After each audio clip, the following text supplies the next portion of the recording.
And at first I said, okay, I'm going to give this 6 months. And then he said, I'd give it a year. Like, it was like mid-sentence. I'm thinking 6 months. He said, I'd give it a year. Like, all right, this guy's got 300 million. I'm broke. I'm going to give it a year. I'll give it a year. And just put your head down and hard work, and don't question everything. Just because you have a policy cancel, or, you know, all the struggles you go through, you have a recruit that quits. You gave it a year. No matter what the result was, you gave it a year. You committed to the activity for a year. So that's an important thing.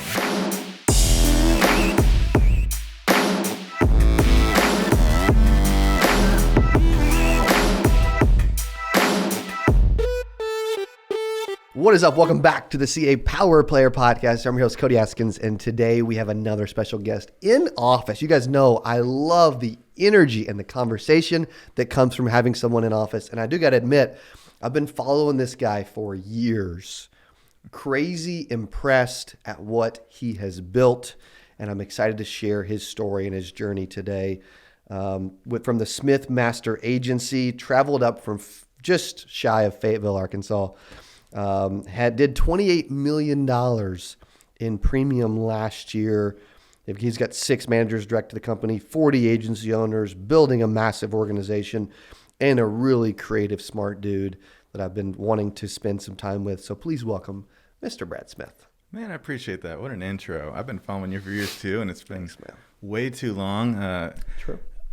Very humbling to hear that introduction. I can't take too much credit for it. I've got some really good people. A lot of them have been on your show. Amen. And great mentorship. Edward Pritchett being my direct mentor, and owners of Symmetry. So yeah, and you know what? How important is that, dude? Like, if you, because here's what's cool. I was in Cabo for those. I'll just tell the story for those who don't know. I was in Cabo, and we were doing our Power Player event. Well, I heard that Symmetry was having like their, it's not a conference, but it's like a annual trip, incentive trip. Yeah, half a mile down the beach, and I'm like, are you kidding me? What's the odds? Like, I didn't even know literally till the week of, because then I'm seeing Edward and Nate and everybody's going to Cabo. I'm like, dude, where are you staying? I'm like, what? So I look it up really close. So I was texting Nate, talking to Edward, and finally I was like, okay, I'm going to go crash the party, I guess, and at least say hello. I felt bad not doing that. And then, dude, then we get to meet. Edward introduces us, and he also introduces Casey. Yep. One of the owners of Symmetry, like, and then we walk around the whole pool. Like, dude, it was one of the coolest things ever. You know? It was awesome. Yeah. Finally got to meet. Yes. So good to meet you. I also want to add too that, like, for those that watch this, well, dude, we've had a bunch of people from Symmetry on our podcast. And you know what I love and respect probably the most is the culture that y'all have built. I'm sure there are other people in the industry that are like, dude, you don't need all that stuff, man. You know what I mean? But dude, I view you guys as more of like a personal development company that happens to sell insurance. Absolutely. That cares a ton about their people. Yeah. And dude, what's not to love, man? You know, so it's cool. I mean, I think it's huge. It's the glue to me that keeps the team around, because there's struggle in this business. You know, the first 6 months can be tough, and people come here for the money. They stay with the culture. So I think it's a very important part of the business. It is, man. Because if you don't, like, people will leave and go somewhere else. And there's too much of that happen in the industry anyway. You know, like, I love that a lot of people that y'all recruit aren't from the industry. You know what I mean? A lot of times you're bringing them in, which is great too, because it's like, it's such a special industry. More people need to know about it. More people need to be in it. You know, it's crazy. So for those who don't know your story, buddy, I'd love to kind of dive into that. Where are you originally from? How'd you grow up? What was that home life look like? You know, leading into like school, college, career, all that kind of stuff. Yeah, man, I came from a great family. Parents who, good Christian family that, same. Yeah, that, grew up knowing I'm loved and cared for. And my dad was a doctor, grandpa was a doctor, uncle was a doctor, my mom was a nurse practitioner. Wow. My wife's a nurse practitioner. Like, everybody in the family was medicine. So growing up, that's just what I assumed I would do. So my brother and I were pre-med, identical twin, and we did everything together. And so we were pre-med and decided at the end of college that we probably weren't smart enough to go that route. Yeah. We got pretty average grades and average at a lot of things. And but I was inspired by my grandpa, both sides. But my mom's dad was the only entrepreneur in our entire family history. And he was just the example. You probably have somebody in your life that you look at as a hero.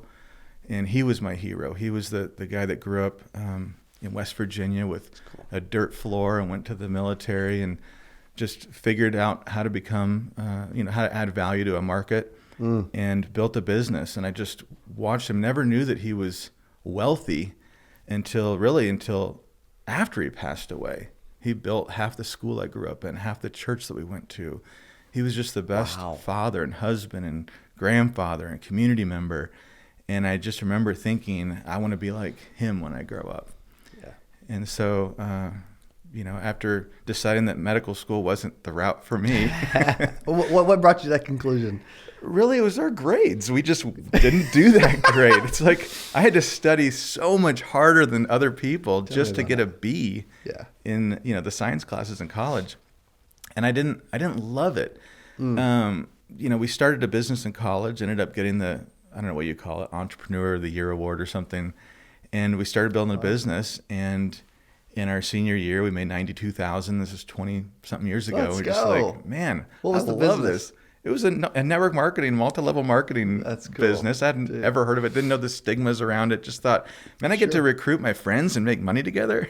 Yeah, exactly. So it's funny you share that. One of my buddies and I started a office cleaning business called Slam Dunk Cleaning. Yeah. We were freshmen in college because I was like, dude, I got to do something, man. Yeah, it's just in your blood. Yeah. It's just who you are. It's part of your identity that you want to create and build something valuable and watch it grow. And correct. So out of college, we didn't know what we wanted to do. So we started, of all things, a mattress business. Why mattresses? A friend of ours, like everybody's got to have one. well, a friend of ours was making a 6-figure income selling mattresses back then out of the classifieds. He'd buy some new mattresses, put them in a storage unit, take phone calls, and we were just like, we could do this for a little bit until we figure out what we really want to do. Yeah. And ended up growing that into a $5 million a year business. And that's awesome. Got online, got on the internet, started selling memory foam mattresses on the internet when no one else was. We figured out how to package these. We built some equipment out of farm equipment and figured out how to compress these mattresses and vacuum seal them and roll them up and FedEx them to somebody's house. And now that's a normal practice. It is a normal practice now. Yeah, it was kind of risky back then. But it could unfold. What's going to happen here? But then 2008 happened, and went into a tailspin. We held on until 2012. Went from being debt free and making a good income, really having certainty about our future, knowing exactly where we were going and how we were going to get there, to losing everything. And we took on a bunch of debt, bank loans, credit cards, maxed out everything, thinking failure is not an option. We were probably a little too optimistic. Yeah. And unfortunately, our parents had co-signed those loans. So when we shut the doors, we didn't know what we were going to do. And it was about a year that had passed. We were about $285,000 in debt at that point with nothing to show for it. So I get people to come in this industry that say, I've got so much debt. I've got $15,000 of credit card debt. Try $285. Yeah. Of just bank loans. Yeah. At that point, we went a year after that business closed before we found the insurance industry.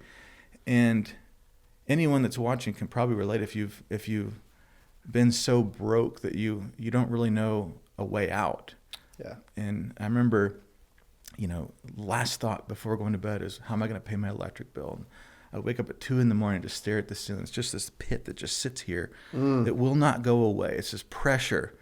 And it stayed there for I remember a couple of years. And I just so beyond frustrated because, you grew up with a certain image of who you are going to be and who you are meant to be, who you were created to be.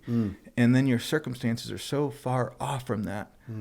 You have this identity crisis. And I remember coming into this business, Symmetry, in the insurance industry. A friend of mine had called me. As bad as things were, I'm literally sleeping in the guest bedroom. I don't know how I'm going to pay my bills. I'm not making any money. Yeah. And he calls me and says, hey, I found something I think you'd be really good at. And I was like, oh, man, I appreciate you thinking about me. What is it? And he said, it's insurance. And I said, geez, Doug, things are bad, but they're not that bad. Because I didn't know what this industry had to offer. I didn't know the impact that it can have on people and the kind of money that you can make. It's crazy. And so that was kind of the situation. that we were in coming to this business. I had $142 in my checking account, maxed out on every credit card. Ow. $140 in your checking account, $285 in debt. Yep. Dang. That's crazy. That's scary. Very scary. Very scary. And it's almost to a point, like I'm doing the math. I'm applying for jobs, and I'm like, it's going to take me 30 years just to get to zero. Like I'm 34 years old with a 1-year-old and a 5-year-old. Yeah. You know, but that's what we're taught growing up, that you go to school, you get good grades, you go get a job. And I learned that's not what I want. Like I grew up being average. Yeah. But I realized kind of around college that average people don't have the lifestyle that I want. They don't make the income. They don't end up where I want to end up. And so I had to look at different vehicles that weren't average, and I had to stop listening to average people giving me advice. And so I looked at this industry and I realized that, man, these guys have what I want. Yeah. They have the lifestyle that I want. They make the income that I want to make. They don't trade all their time for the money they're making, and they have purpose. They look happy. That was the thing I noticed when I walked into that office to interview. Yeah. It's like, man, they're smiling. Yeah. They're actually enjoying what they do. That's cool. And so it was just kind of Matt and I went to our first corporate overview to see that, kind of skeptical. And we interviewed about 15, as much as they were interviewing us, we were interviewing them too, like trying to figure out, what do you do? Do you like it? Are you successful? And I remember the worst guy in the room, part-time, made $800 that last week, and the best guy made $19,000. And average was like $3,000 to $4,000 a month. So we left and we're just like, man, we've got to do this. I'm just tired of doing things halfway in my life. I'm ready to jump into something and create a career, you know. And so that's where it all started. That's crazy. What year was that? 2013. It's been 10 years. Dude, that's amazing. When was your 10-year anniversary? What month? March. End of March. That's awesome, dude. Congrats. Yeah, man, that's thanks. so cool. So cool. I love some of the stuff you're sharing. I mean, you said, what I was thinking of is how fortunate we were to grow up in like good Christian homes with amazing parents. Which is so cool. So grateful. Yeah. Also, and I think it gave me a lot of like confidence and a huge leg up in life in general, you know? I'm definitely not one of the smartest people in my family either. My grandpa was not necessarily an entrepreneur. And my dad would be my hero. However, I can relate in a big way because my grandpa was a Baptist pastor for 40-something years. And that's where my drive to speak comes from. And it was watching him as a kid. I remember being like 10 years old thinking, I don't know if I want to pastor a church, but man, I want to speak when I grow up, you know? And so now any chance I get, I do, because I just have a huge passion for it. Like if I could do that just every day somewhere, that's what I would do.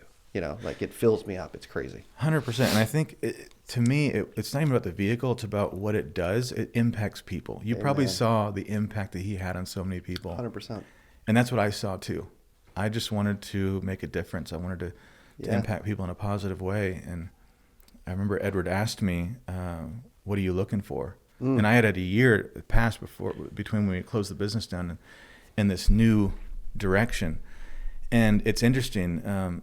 Napoleon Hill in Think and Grow Rich says that 19 out of 20 people don't know where they're going. So we're all running in life. We're all running either from something or to something. And most people are running away from something. They have no idea they're not chasing anything. And in the interview, I said, I'm looking for 3 things. One is I want to be passionate about what I do. I want to feel like I have purpose. Because you've done things in your life where you don't need an alarm clock to get out of bed. You just can't wait to get to work. 100%. And I wanted that. I had it before. I wanted it again. The second thing is I want to make a difference for people. I want to help people some way or another. I want to make a difference because they go hand in hand, in my opinion. Amen. And so that was a really big deal to me. I want to find something where I can actually make a difference. I don't want to just clock in and clock out somewhere. And the third thing is I want to make a lot of money doing those things. And he was like, welcome to this industry. You found a home. Welcome to the industry with the most millionaires in the world. Exactly. Yeah. So that's amazing. What a cool, was that the first, was that the person that one of the first people you met in the business? Was that Edward Pritchett? He was the one I was introduced to. Yeah. How crazy is that, dude? Yeah, I sat in that room, and it was Edward Pritchett, Brian Delaney. There's a few other people that are still around. Brian Delaney's amazing too. Super Yep. impressive. That's crazy, dude. Think about that. Oh man, yeah. I mean, think about the amount of people that, and there's going to be people listening right now. They're going to like, bro, I wasn't introduced to an Edward Pritchett. You know what I mean? Like, He wasn't an Edward Pritchett back then. I mean, I still looked at him the exact same. He was like way on a pedestal to me. He was doing about $300,000 a month in annual premium as an agency. okay, And now I think he's like $6 million a month, something crazy. ridiculous. It's like 20x now. Yeah. So Dang. yeah. How this was 10 years ago? 10 years ago. I don't even know how old he is, but How old are you? 44. 44. I think he's 40 or 41 now. 40. So he was like 30, 31 years old back then. He just turned 30. Wow. Yeah, I came into this business, and he was getting married, and he went on a 3-week honeymoon to Belize. Like the month I got started, my mentor is in Belize, where there's no cell phone service, and in 3 weeks, he made more in those 3 weeks than he'd ever made in a 3-week period. And I said, this is the business for me. That's the lifestyle I want. I want to be able to make that kind of money and not trade all my time for it. I want to be able to learn leverage and build a business that pays me. Amen. So, yeah. When did you, is there a point in time in your life, maybe growing up, where you were like, I want more out of life, you know? Oh, yeah. Oh, yeah. High school, I remember thinking kind of along those lines that I didn't want to just be average. Yeah. College, I started kind of forming like, what do I want to do as a career?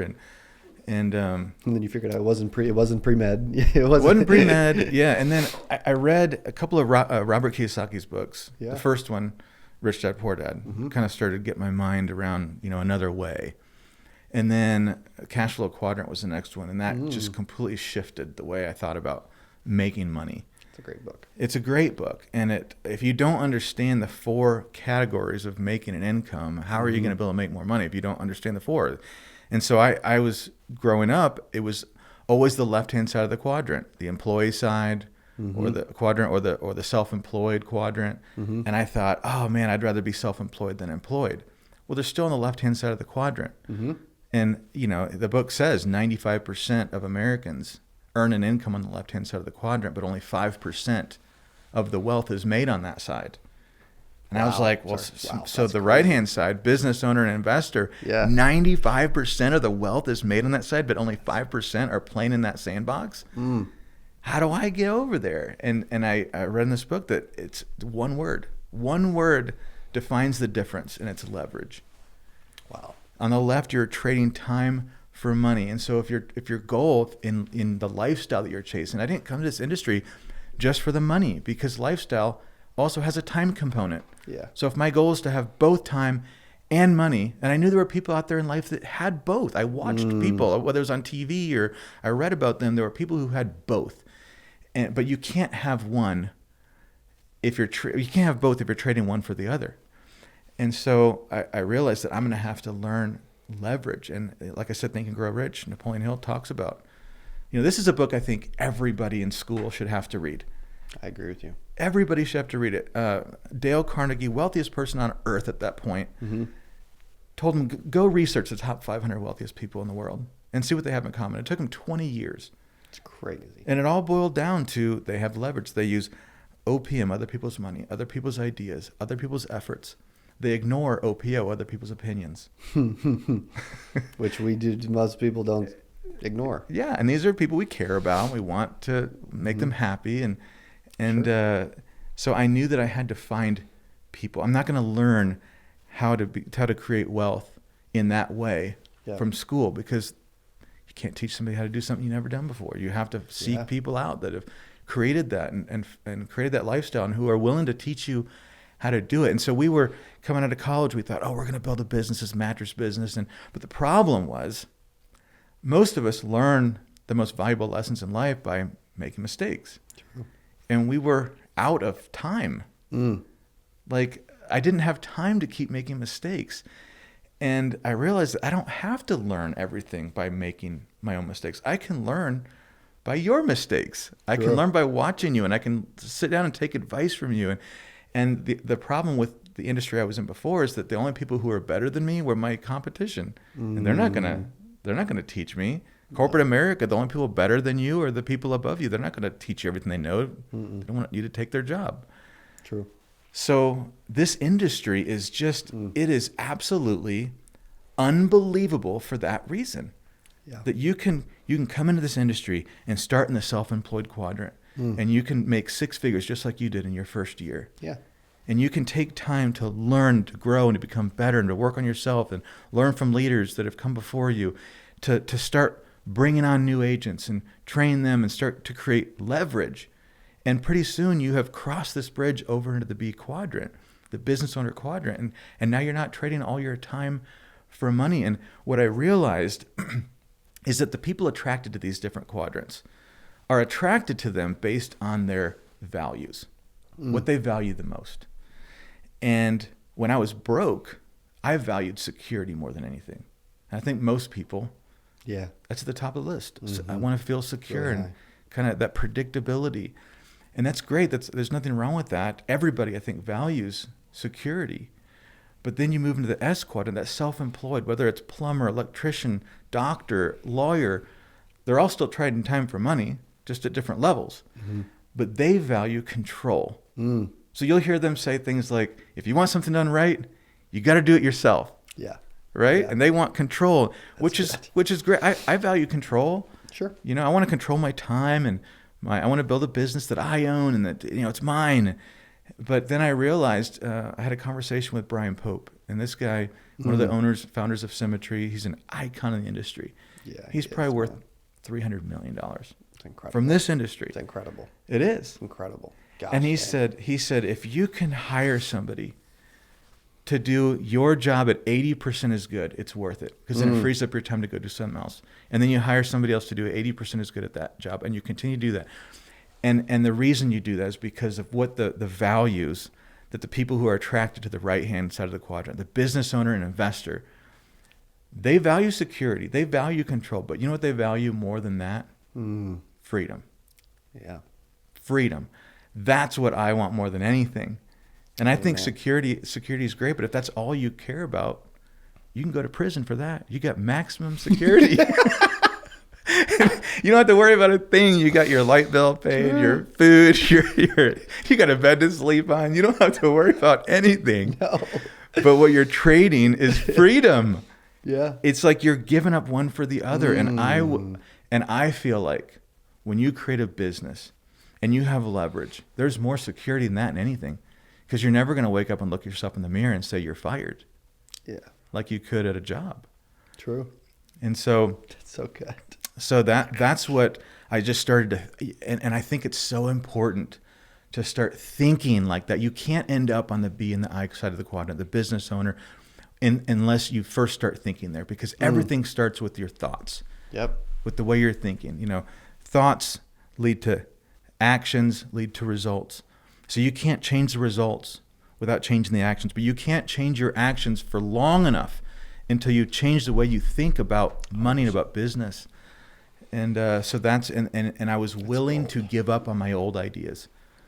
I told Edward Pritchett when I sat down that first interview, I feel like I've got great ideas. I think everybody thinks they've got great ideas. Yeah. But I realized that at that point in my life, my ideas got me where I was, which was broke and unhappy. Almost $300,000 in debt, nothing to show for it. And I said, Edward, I am temporarily going to put my ego aside in my back pocket. I'm going to listen to everything that you tell me to do. That's cool. You coach me, you tell me what to do, and I'm going to do it without question, which is easy to say, but it's really hard to do, especially when your credit card's involved No and doubt. buying leads. And you're already $285K in debt. Exactly. And you're like, oh my gosh, dude, I got to go more. But I did decide, though, that I have to start listening to other people's ideas who have the lifestyle that I want 100%. to start following their footsteps. I love that you mentioned that too, because I feel like one of the things that agents struggle with the most is they're bringing baggage, or they're bringing their own ideas, or they're bringing experience in car sales, and they think it's going to work the same, whatever. You accepted responsibility and put your ego aside and said, you know what, dude, I don't know it all. What I know got me where I'm at, and I believe that someone like Edward and Brian and et cetera can actually help me get to a different level, and thinking differently. So how does someone change the way they think? If they think it's right, but in reality it may be wrong. I think the best way is association. You have to start spending time there. And if you don't have the right people in your life to spend time with, I didn't have like massively successful people in my life to just spend time with. I did realize there were a lot of people in my life that I was spending 10 hours a week with that I should have been spending 10 minutes a week with because of the negativity. So that's probably the best place to start, is to cut out the negativity, the constant feed in my ear of that you can't do this. And what are you thinking? Are you really going to be a door-to-door salesman? And like all these things that people were saying when I first started in the industry. Wow. I had to learn to just temporarily, you know what, they mean well, they love me, I know that, but they don't have the result I'm looking for. So I have to gauge everything. If you're going to listen and accept everything somebody says, you have to also accept their lifestyle. And that's not what I was willing to do. That's good. So I started spending less time with certain people. And then the people I wanted to spend time with was like Tony Robbins and Les Brown and Jim Rohn and T.D. Jakes and people that love T.D. Jakes. Oh man, he has had such an impact. Gosh. Oh man, that dude can speak, bro. I watched his sermons almost daily for years and just listened to his message and the way he connects with his audience. And but all these people that I wanted to become like them, I wanted to emulate them. I wanted to be me, but I wanted to become. There were things that I just respected about certain people that I wish I was a little more like that. So I'm going to spend more time. And I heard that you're an average of the 5 people you spend the most time with. That's what they say. It doesn't have to be all about money. If there's somebody that's just an unbelievable husband, then I want to be that. Yeah. Or an unbelievable dad. Yeah. I'm going to pick out people in my life that I'm going to intentionally spend more time with, because you know what? By nature, it is just by default, you are going to become more of that.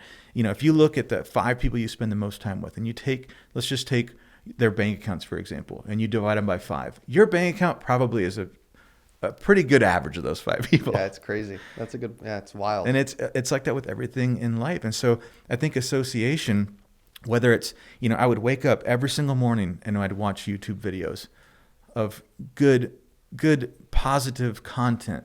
Yeah.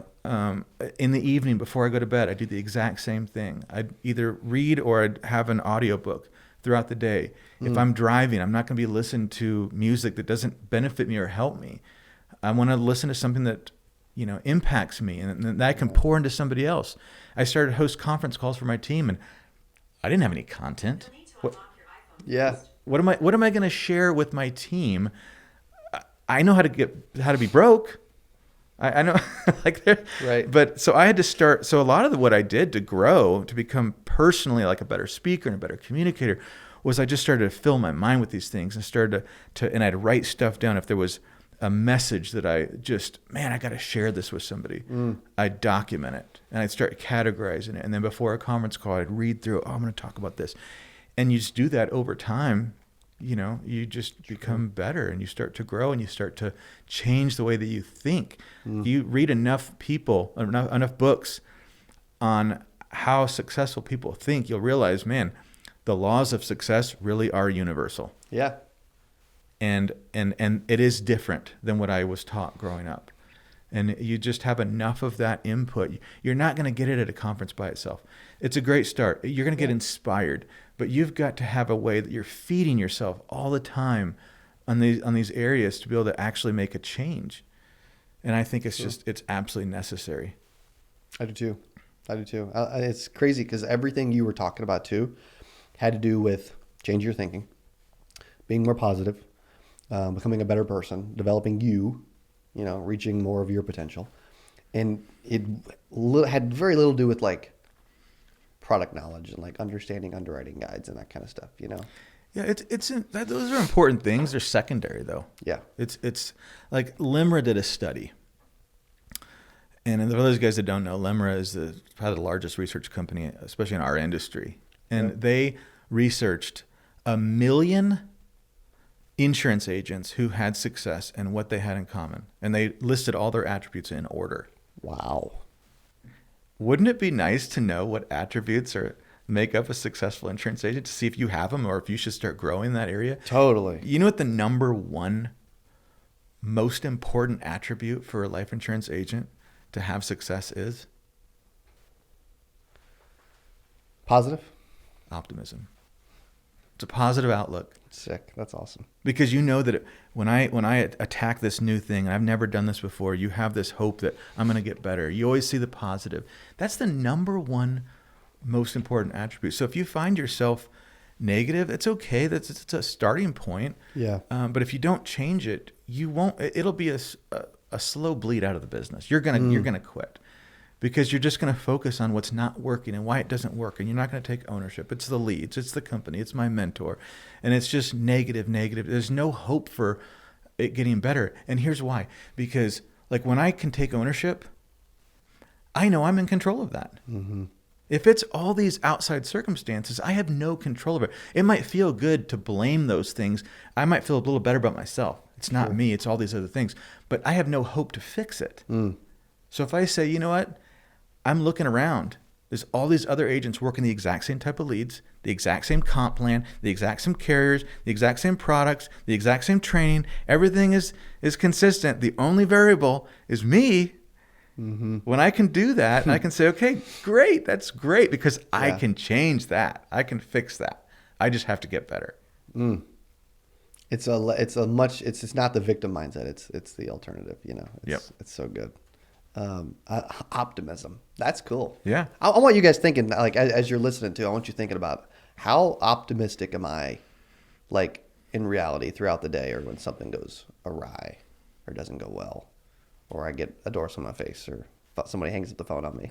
It's so easy to through do. Ninja Dialer. Yeah, you know? Yeah, exactly. It happens. It happens to all of us. Yeah. And it's really easy to get caught up in that. Like when you're $285,000 in debt, you have no way out and you're struggling. It's I don't even think it's easy. It's natural to go to that negative place. Oh yeah. And I think you have to have a method to get out of it. You have to recognize it. Like I got to a point where I would recognize negativity and coming in, and you have to protect it. You have to protect your positive mindset. It is so critical that you protect it. So I would acknowledge, man, I'm feeling like I'm upset. I'm frustrated. And so I would turn on some positive music. I'd watch a video. I'd call a friend. I would share with somebody that I could be open with about it. And not to complain. Yeah. But just to talk through it. Yeah. And, Matt was that for me. My twin brother, Matt, you knew Matt. Absolutely. And he was that for me. Yeah, we leaned on each other for that kind of stuff. Some days I'd be down and he'd be up, and other days he'd be down and I'd be up. And yeah. So you got to have that.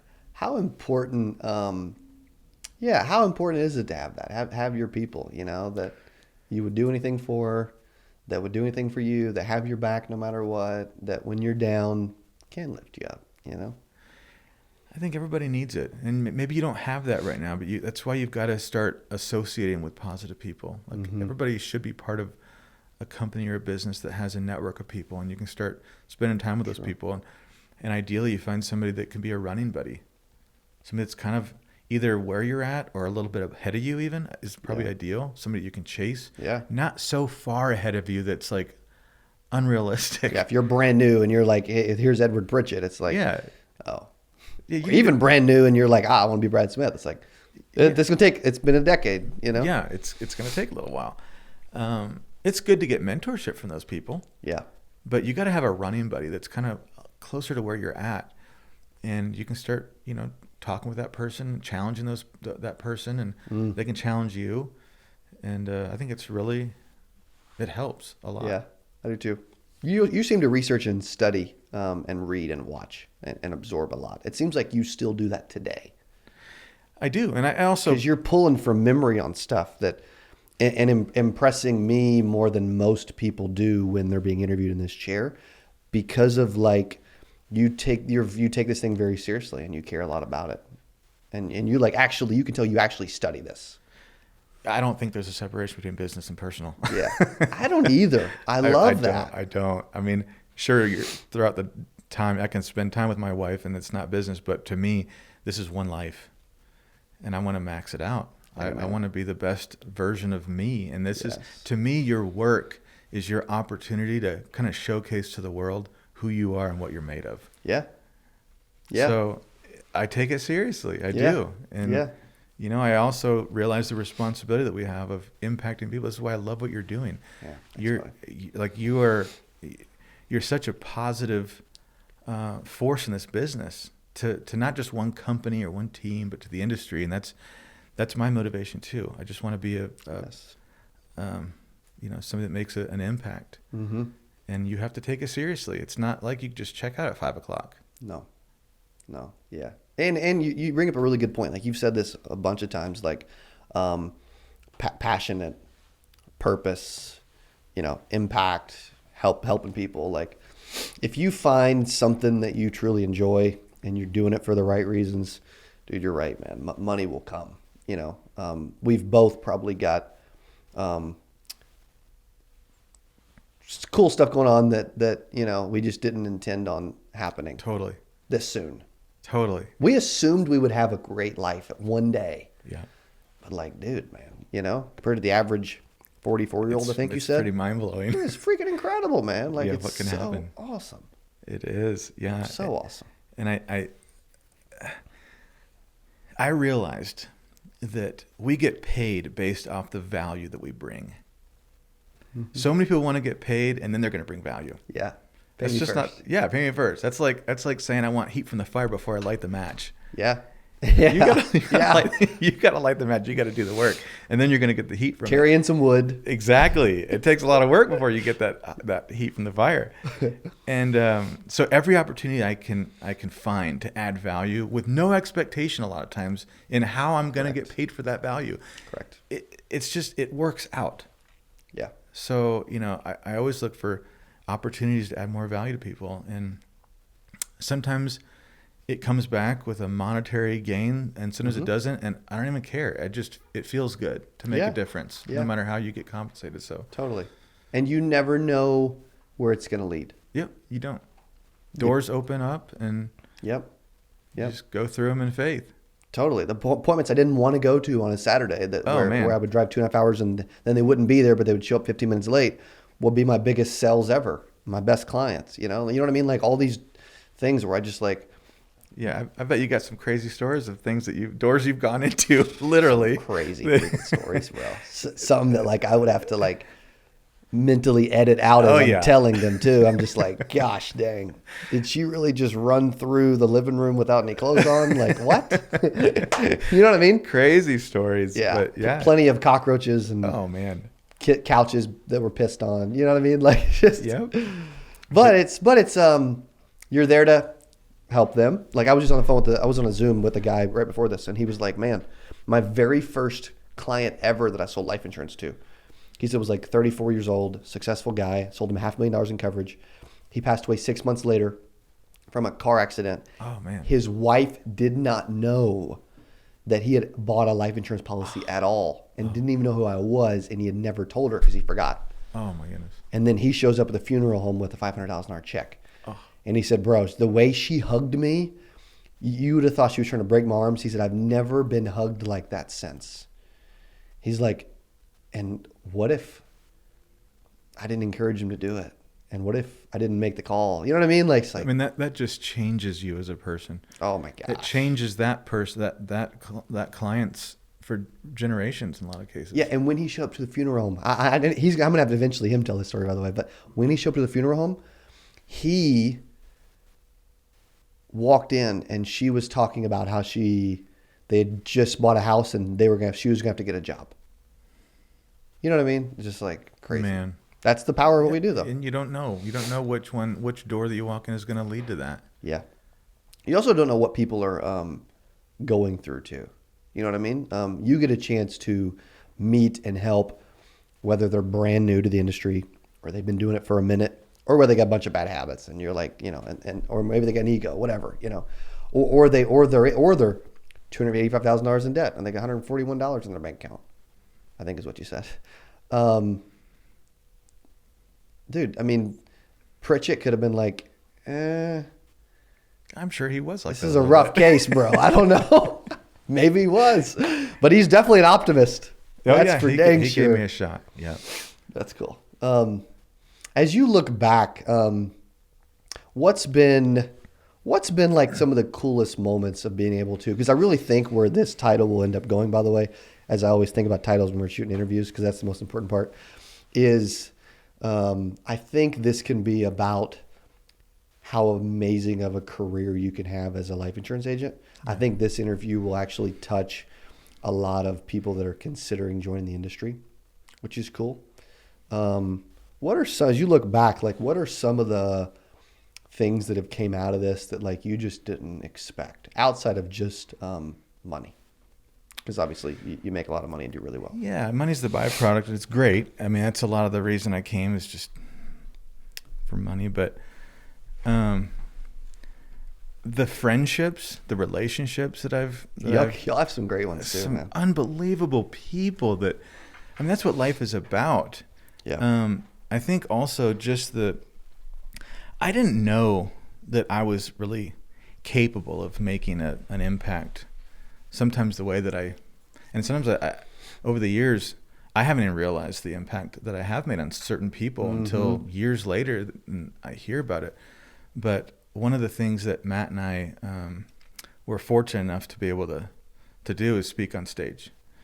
And so we would, we'd create speeches that meant something to us. And like a lot of our speeches were written to us, like we were talking to ourselves, like you got to get yourself in gear. And And would y'all get up and deliver them at the same time, like together? Oh yeah. We gave a lot of speeches together in front of thousands of people.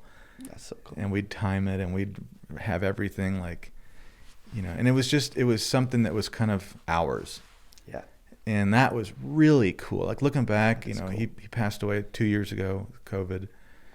And looking back at some of the best memories I have of, that adrenaline, you got the butterflies before you go on stage. And I've never been a speaker before, but I hear him like, you see the lights behind the stage and they're all mic'd up and you got the butterflies and you walk out and it's just like, oh my goodness, how did I get here? It's like a rush. Like a few years ago, I'm trying to figure out what I want to do with my life. And now I'm pouring into thousands of people. And it's just like this moment of, man, you really can do a lot with life. You don't have to cut yourself short. You can just, if you're willing to get out of your comfort zone, anything to me that's been beneficial and worthwhile, I had to get out of my comfort zone to do it. Yeah. So I think back to like the speech I gave a couple conferences ago at Symmetry. They asked me to close down the event. And, with like 5,000 people. There's a lot of pressure. Yeah. I mean, they got like some hired guest speakers and big time good too. Yeah. Really good speakers. Y'all have a great conference. Yeah. And it was 9 months after he had passed away. Wow. And I didn't know if I could deliver it. I wrote it all out and I practiced it. And every time I would just be bawling. I couldn't do it. Even 30 minutes beforehand, I'm rehearsing it behind stage and I can't get myself together. And it was about legacy. And, 43 years old, maybe 42 years old when I gave that, it was a year and a half ago. I thought, they asked me, can you talk about legacy? And I'm like, what do I know about legacy? I'm 42 years old. I don't have a whole lot of life experience. I could talk about success and I could talk about struggle. But I realized just the experience I saw of Matt passing away and watching how life insurance affected his wife and his kids. He had a 2-year-old and a 5-year-old. And, not just the money, but also building a business in this industry, what it did for his wife, the peace that it gave, the certainty. It's not going to bring him back, but man, it made things a lot easier. It made things a lot more certain. Yes. And I realized that, we go through life caring about what everyone thinks about us. And a lot of times, like I almost didn't do this industry because I didn't want people to think bad of me. Oh, he's a life insurance agent. And he's going to be put in the same category as the MLMers.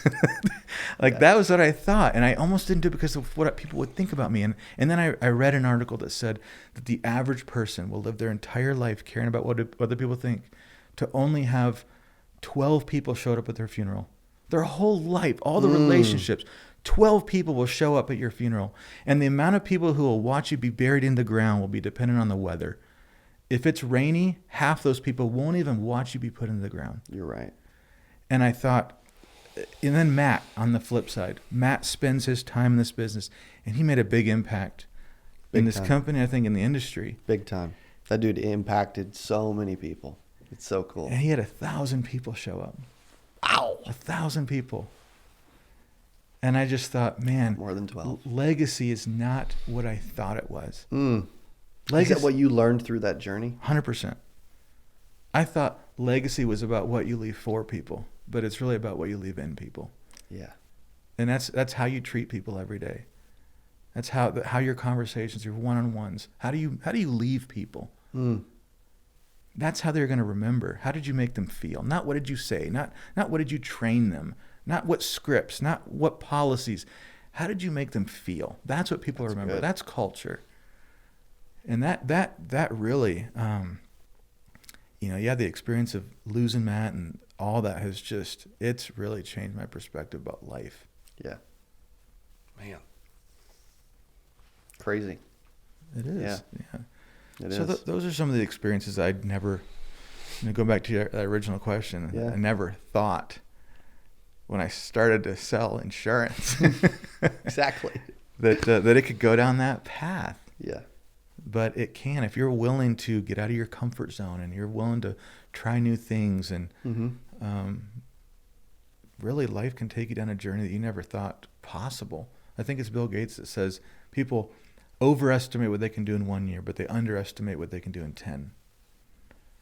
So true. And that's exactly what I found. It's just So being true. consistent. Yep. And not giving up in a few days, few weeks, a month, or a year. Yeah. Speaking of that, there's about 92% of insurance agents fail in their first 3 years. Crazy statistic. We have 8% nation because of that. I love that. Thanks, buddy. What advice would you give for the agent that is, or the person that's considering the industry, or is new to it, or is just in a place in their career that they're struggling in general? Like, what advice would you give to those people right now? I'll give you a few, and I'll give you some advice that I was given. Like, it was pivotal advice for me at that point when I was looking at this industry. I would say Brian Pope, again, worth about $300 million probably, said make a commitment, a time commitment, regardless of the result. Put in everything you've got for a certain amount of time. Such good advice. I don't hear people say it like that. That's freaking gold. And at first I said, okay, I'm going to give this 6 months. And then he said, I'd give it a year. Like, it was like mid-sentence. I'm thinking 6 months. He said, I'd give it a year. Like, all right, this guy's got $300 million. I'm broke. I'm going to give it a year. I'll give it a year. And just put your head down and hard work, and don't question everything. Just because you have a policy cancel or, all the struggles you go through, you have a recruit that quits. You gave it a year. No matter what the result was, you gave it a year. You committed to the activity for a year. So that's an important thing. But when I got a crazy story. Please. So my father-in-law's a farmer. And we live now, we bought the house my wife grew up in. He's got about 400 acres. He's got cattle. Wow. And so we've got a great view. It's way out in the middle of nowhere. This town has way more cows than people, but it's out in the country. I love it. But I had a lot of respect for him because he's the kind of guy that didn't go to college. I think he graduated high school, but I'm not even positive about that. Yeah. But he's a multimillionaire, worth probably $5 or $6 million, doesn't owe a penny to anyone, just acquired land over the years. And so I went to him for advice, life advice, business advice. And I'm looking at, my business had closed. I'm looking at the insurance industry. And he said, hey, come play poker with my friends. We sit around the table, there's 5 of us, me, my father-in-law, 3 other people that are his friends. And they're wearing like John Deere hats and plaid shirts, dirty boots. And I'm thinking they're folded in the pockets to $5. Like, they don't have any money. They're super nice guys. But at the end of the poker game, they all leave. And he said, would you believe that outside of you, I was the poorest person at that table? And I was like, what? There's no way. What do they do? And he said, the guy to the left of me is worth about 10 to 12 million. He retired from Texas and built his wealth in the oil business. The guy to the left of him, he's a farmer. He's got about 6,000 acres, 6,000 head of cattle. He's worth $25 to $30 million. The guy to the left of him just sold his car lots for $200 million. Still owns the real estate, and he leases it back to the new buyer. Oh my gosh. And I was like, what? He said, you know what they all have in common? They all found something that was worth getting good at, and they spent a career becoming a professional. Mm. You need to find something that's worth getting good at. There's things in my life that I got good at that were not worth getting good at. Yeah. Video games and different things that I got really good at. Yeah. And he said, you need to find something that's worth getting good at and spend enough time to become a professional. Mm. And I was like, man, I don't want to be that opportunity jumper, that guy that has, flashy object syndrome, going to the next flashy thing. Yeah. And I really looked at the industry, and I looked at what lifestyle does this lead to? That's an important question that we're never asked when we look at like a career fair with college. Like, True. like you look at what they do, but what is the lifestyle? And do I want that? Mm. That's why I decided not to go into medicine. I wasn't very smart, but I probably could have made it. The biggest reason I decided not to is because I never saw my dad. Mm. Like You he mentioned worked. freedom He got earlier. called at 2 a.m. and had to go do surgeries and Jeez. yeah. So I wanted a lifestyle to be able to spend time with my kids and my wife and do whatever I wanted to do whenever I wanted to do it. Yeah. And not always have to filter everything with, can I afford it? Mm. So that was, as far as a lesson, you got to find that if this is it for you, if this career, if you see that there's enough people, there's enough evidence that this can lead to the result that I want to for my life and my family, Yeah. then you got to make a decision. I'm willing to give this enough time to get good at it, because what else? What else? If this isn't it, what's the next thing? Because you're going to have to spend time getting good at something, no matter what it is. I don't care if it's flipping pizzas. I don't care. It's going to take time to become a professional at anything. Yeah. And so I just decided this is the career path that I'm going to pick, and I'm going to go all in on it. And that's the best advice I can give. I love that. Such good advice, man. Just to recap a little bit, time commitment. Give it a time commitment. I love that. Like, it's crazy because we'll play. Like, did you play sports growing up? Intramurals and stuff, not like not like you did. Well, yeah. So playing basketball, like I'll play basketball from, I don't even know. We'll use baseball because I started playing baseball when I was like 3. Played baseball from 3 to, play 15 years of baseball, whatever. But I won't give a career 15 months, 15 days sometimes. Exactly. It's insane. Whether it's sports. I mean, man, we can earn doctor level income in 90 days. Yeah. You get a license. I have had agents, personal direct to me that I've helped coach, that have put $100,000 in their first 4 months in the business. Nate Offer, $50,000 his first 2 months in the business. Like, you can make doctor level income in 90 days of getting an insurance license. It takes 20 hours to get an insurance license. Yeah. My dad had to go to college for 4 years, medical school for 4 years, 5 years of residency, 13 years of an education, and hundreds of thousands of dollars in debt to make doctor level income. He was willing to give it 13 years and all this debt. But some people come in here and they're not willing to spend 40 or 50 hours watching a video to teach them how to run a phone script.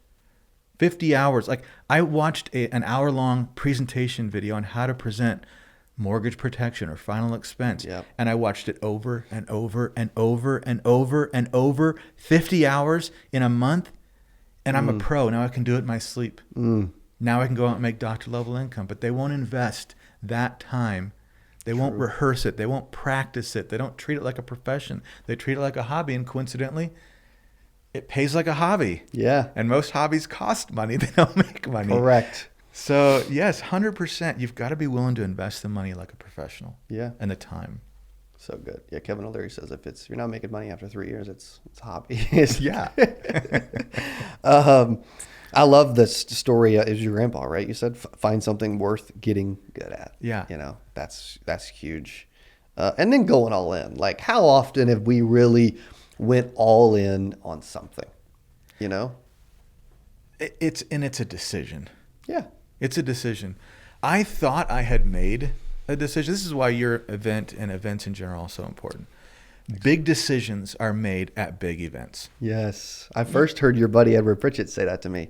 And that stuck. I don't know if he got it from you or he said it and you got it from him, but that, or some Brian Poe, who knows? But that was a powerful phrase to me. It's a fact.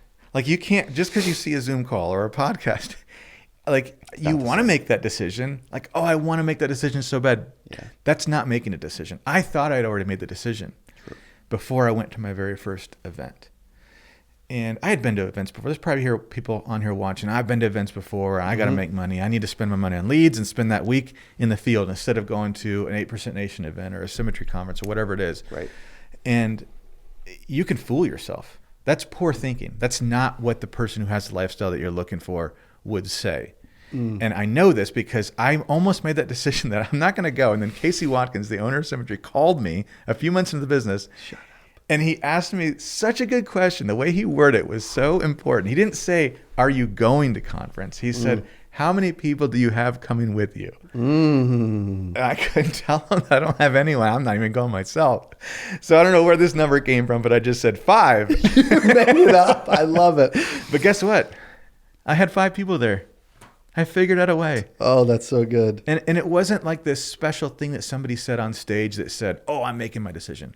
Yeah. I was in the back of the room after the event. I had already watched people paraded across stage who are making $30,000, $40,000 a month. People that I thought, man, if they can do it, I can do it. I've got a similar background. They've got struggles and the same struggles I have. And I've sort of already seen that. I already gone through some training that I was able to implement that very next week and put an extra $1,000 a week in my pocket, more than made up for the expense of the event. But it was after the event for me that decision was made. It was at the after party. I saw everyone having fun, celebrating. These are like, man, these are like me. These guys are just like me, and they're having fun, and they're making money, and it's a lifestyle. And I thought to myself, and I said this to Matt. I said, I feel like we've never gone all in on anything. Wow. Like, we've never really seen what we're made of. I don't want to get to a point in my life that I look back and think I should have given it more. I wonder what could have happened. Yeah. Woulda, coulda, shoulda, but I didn't. That's not what I wanted my story to look like. And I felt like the clock was ticking. I was getting older. Amen. You know, and so I said, I think we should go all in. I think we could be up there too. I think we could be on stage. I think, not because I wanted to be on stage to speak, because of what it meant. Correct. Like, we did the work and we Yes. had the lifestyle now. I think we can do it. And it was coincidentally Jimmy Spieldinner, who's no longer with us either. He built a big business here in this industry. But Jimmy was on my left and Matt was on my right. And Jimmy looked over at Matt and I said, so you boys going to do this? And I looked at Matt and we both said, yeah, we're going all in. We're going to give it everything we got. And it was a decision. And you have.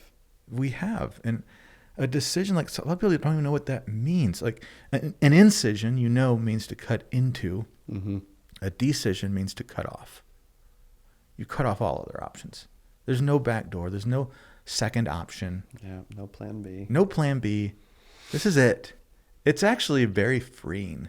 Like, you feel like you're going to be trapped. It is so freeing when you can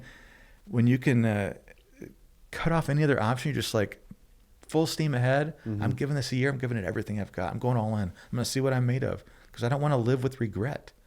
Yeah. You know, I remember my business coach asked me a few years ago. He asked me 2 questions. He said, what's the vision you have for your life?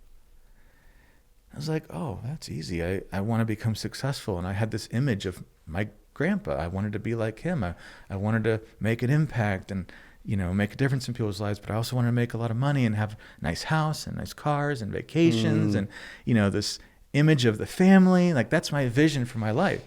And then he said, so what's your greatest fear? I was like, oh man, I guess to never accomplish those things, to never have the house and the cars and the vacations. And I thought, actually, that's not my greatest fear. My greatest fear is that eventually enough time passes that I'm old enough that I realize that I'm not the person I thought I was. This whole life. Same. This whole life, this person that I thought I was, that I was working on becoming, is never going to happen. And it's because I was a coward. Because I was afraid of what other people think. Afraid to go all in. Afraid of the work ethic. Afraid of the commitment. Yes. Afraid of the unknown.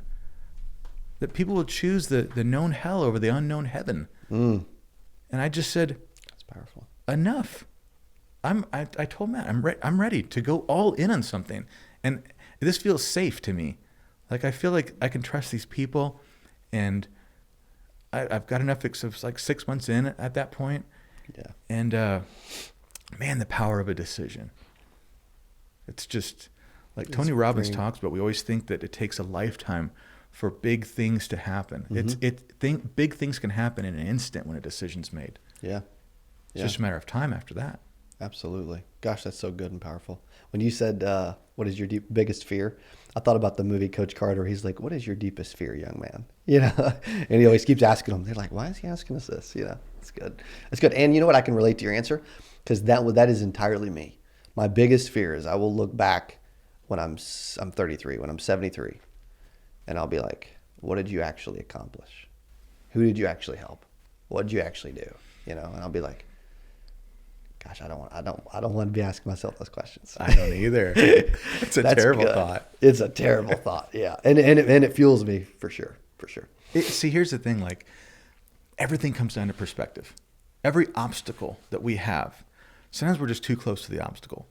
Like, you can't get enough leads, or you're door knocking and you're not getting in front of people. I had weeks that I had 10, 12, 15 appointments, and either they all no-showed or I just had a goose egg. I didn't write anything.